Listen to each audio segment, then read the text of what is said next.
How to deactivate Facebook Meta. If any day any of you are a Facebook user or Facebook Meta user and you would like to deactivate your Facebook account or your Facebook Meta account because you are quite bored of using it, just follow the following steps.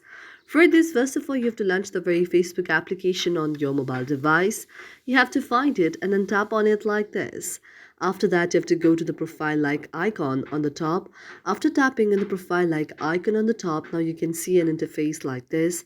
Here you have to tap on the option of settings. Now after tapping on the option of settings, you have to go to the option of personal details. After tapping in personal details, now you have to go to the next option as well.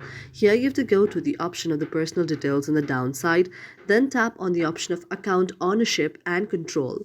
After tapping on account ownership and control, now you have to tap on deactivation or deletion and tap on your Facebook like this, or the Facebook Meta like this, which you would like to deactivate. Here you have to tap on the option deactivate your account temporarily and then go to the option of continue.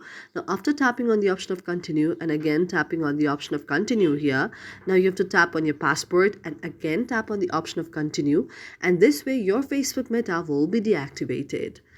Thank you for watching our video, and if you really like it, do not forget to subscribe our channel.